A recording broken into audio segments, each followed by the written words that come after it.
E aí, pessoal? Aqui quem fala é Andréa Castro e o Diego Almeida. Nós somos estudantes do curso de História da FAFDAM e estamos aqui para tratar com vocês um assunto muito bacana e importante. A gente vai conversar sobre patrimônio histórico. O propósito dessa videoaula é que vocês compreendam o que é, como identificar e como valorizar um patrimônio histórico, seja na sua cidade ou então no mundo. Então, vamos lá. Para darmos início, é importante compreendermos o que é um patrimônio histórico. Pessoal, o patrimônio ele pode ser definido como um sistema de relações e conexões que está contido em um simples objeto de uso cotidiano, seja uma edificação, um conjunto de habitações, uma cidade, uma paisagem, uma manifestação popular, festiva ou religiosa, ou até mesmo um pequeno fragmento de cerâmica originária de um sítio arqueológico que nos possibilite descobrir uma rede de significados, relações, processos de criação, fabricação, trocas, comercialização e usos diferenciados que dão sentido às evidências culturais e nos informam sobre o modo de vida das pessoas no passado e no presente em um ciclo constante de continuidade, transformação e reutilização do patrimônio. A sua importância para nós, pessoal, é de proporcionar uma educação patrimonial que proponha a vocês um exercício de exploração do passado de cada objeto e fenômeno observado, buscando a partir do presente descobrir essa trajetória no tempo. Podemos, assim, tentar descobrir onde começa o fenômeno, os seus significados e os usos para as sociedades que os utilizaram e os sentidos diferenciados que tiveram, as relações com os outros fenômenos e outras invenções, chegando até os nossos dias.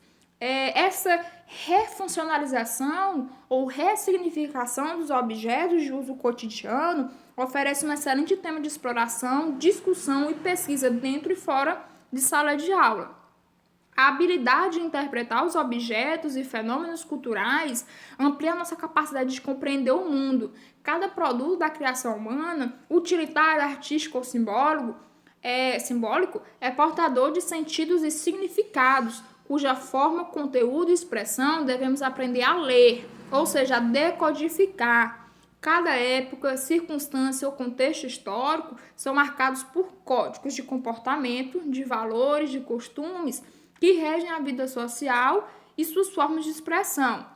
O que é válido e pertinente para uma determinada época pode já não ser nos dias de hoje. Compreender os códigos de uma determinada sociedade nos facilita a compreensão de seu modo de ser e de agir. Para desenvolver esse aprendizado, o conhecimento especializado não é essencial. Qualquer pessoa pode fazê-lo, desde que utilize suas capacidades de observação e de análise direto do objeto ou fenômeno estudado e saiba recorrer a fontes complementares para explorar os dados percebidos. Diante disso, pessoal, existe no mundo diversos tipos de patrimônio que a gente pode classificar em patrimônio material, patrimônio imaterial e patrimônio natural. Pessoal, patrimônio material, vamos começar por ele. É um conjunto de bens materiais, físicos, que possuem uma importância histórica para a formação cultural da sociedade. Podemos destacar como bens materiais obras de arte, como pinturas e monumentos, cidades, prédios e conjuntos arquitetônicos, sítios arqueológicos, enfim, tudo aquilo que existe materialmente e possui algum valor histórico e cultural que o dignifique de ser preservado e lembrado. Dentro do patrimônio material, pessoal, existem dois tipos de bens que podem ser identificados. A gente pode identificar os bens móveis, que são coleções arqueológicas, acervos museológicos, documentos, bibliografias, arquivos, vídeos, fotografias. Ou seja, pessoal, de forma bem resumida, são patrimônios históricos que podem ser, como o nome já diz, que podem ser deslocados, que têm o poder de deslocamento. Por outro lado, a gente tem os bens imóveis, que podem ser núcleos urbanos, sítios arqueológicos e paisagísticos, e os bens individuais, que, como o nome, a gente pode ter a clareza que são bens que não têm a condição, o poder de se locomover. Pessoal, o patrimônio material, ele não requer a existência material, e imediata de um bem para reconhecê-lo como patrimônio. Ou seja, o patrimônio, ele não necessariamente ele tem que ser tem que ser matéria. Ele pode ser um bem imaterial. Podem ser considerados patrimônios históricos, culturais e materiais, como, por exemplo, o idioma e os dialetos, a culinária, as festas populares, os rituais religiosos, os conjuntos de ditos populares, entre outros elementos. Conforme o decreto e a lei que aí estão, estes classificam os bens imateriais por saberes, que podem ser os ofícios e os modos de fazer, as celebrações, que são rituais e festas que marcam a vivência coletiva do trabalho, da religiosidade, do entretenimento e de outras práticas da vida social, as formas de expressão, que são manifestações literárias, músicas, plásticas, cênicas, lúdicas, e tem os lugares que são os mercados, feiras, santuários, praças e demais espaços onde se concentram e reproduzem práticas culturais e coletivas. E por último, porém não menos importante, temos o patrimônio natural, que compreende áreas de importância preservacionista e histórica, beleza cênica, enfim. São áreas que transmitem à população a importância do ambiente natural para que nos lembremos quem somos, o que fazemos, de onde viemos e, por consequência, como seremos. Pessoal, a valorização do patrimônio histórico-cultural é também a valorização da identidade que molda as pessoas. Por isso, preservar as paisagens, as obras de arte, as festas populares, a culinária ou qualquer outro elemento cultural de um povo é manter a nossa identidade viva. Diante disso, temos o apoio de um órgão muito importante para poder preservar esses tipos de patrimônio, que é o IPHAN, que é um órgão responsável por preservar tais patrimônios fundamentais para a nossa história. Segundo o trecho do artigo 216 da Constituição Brasileira, que estabelece ao poder público, com o apoio da sociedade, o dever de zelar pelo patrimônio brasileiro, segue o motivo pelo qual o IPHAN foi criado, pessoal. O IPHAN, o Instituto do Patrimônio Histórico e Nacional, é uma autarquia federal criada na década de 30, mais especificamente 13 de janeiro de 1937, com o intuito de proteger os bens de natureza material e imaterial tomados individualmente ou em conjuntos, portadores de referência e identidade, a ação, a memória dos diferentes grupos formadores de sociedade brasileira, nos quais se inclui, primeiro, as formas de expressão, 2, os modos de criar, fazer e viver, 3, as criações científicas, artísticas e tecnológicas, 4, as obras, objetos, documentos, edificações e demais espaços destinados às manifestações artísticas culturais, 5, os conjuntos urbanos e sítios de valor histórico, paisagístico, artístico, arqueológico, paleontológico, ecológico e científico. Pessoal, cabe ao IPHAN preservar, identificar, fiscalizar, revitalizar, restaurar e divulgar os bens culturais do Brasil.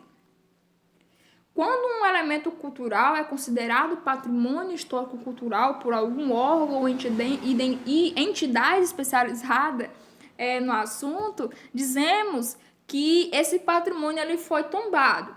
Pessoal, esse termo tombo, ele é destinado para bens para os patrimônios materiais. Ou seja, quando um patrimônio considerado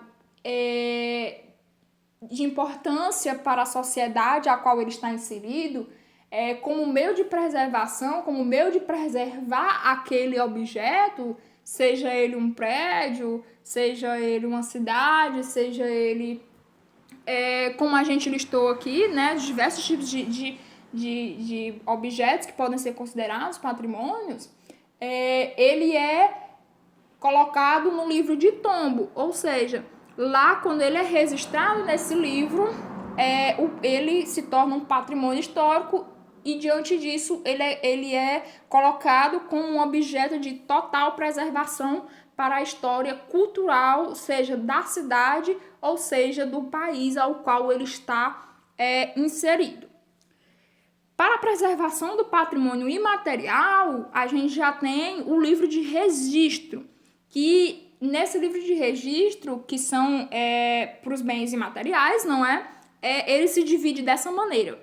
Ó, o livro de registro, ele pode ser considerado como livro de registro de saberes, que tem por objetivo receber inscrições de bens culturais e materiais referente ao conhecimento de modos de fazer enraizados no cotidiano das comunidades, conhecimentos, esses que são representativos na formação da identidade populista ou de um grupo específico. O livro de registro das celebrações, no qual são feitos registros de rituais e festas que marcam a vivência coletiva do trabalho, da religiosidade, do entretenimento e de outras práticas da vida social. Temos o livro de registro das formas de expressão, criado para escrever as manifestações orais, literárias, músicas, plásticas, cênicas e lúdicas significativas para determinado grupo social ou região do estado ou do país ou da cidade e que sejam constitutivas da identidade daquele povo, né? Temos também o livro de registro dos lugares, que são inscritos em espaços onde se concentram e se reproduzem práticas culturais coletivas representativas da identidade dos grupos que atuam nestes lugares. Pessoal, então, isso foi um pouco do que a gente trouxe para vocês sobre patrimônio histórico, sobre o que é, né, e suas especificidades. Então, agora que vocês sabem o que é um patrimônio histórico, será que vocês poderiam nos dizer se na cidade de vocês existe algum patrimônio histórico? Vocês saberiam identificar esse patrimônio histórico? Então, no outro vídeo a gente vai trazer para vocês um pouco mais sobre o patrimônio histórico na nossa cidade. Quem sabe não existe um patrimônio do lado de vocês e vocês não sabiam, não é? Então, fiquem ligados que no próximo vídeo a gente vai tratar um pouco sobre os possíveis patrimônios que existem na nossa cidade, tá bom? Fiquem ligados.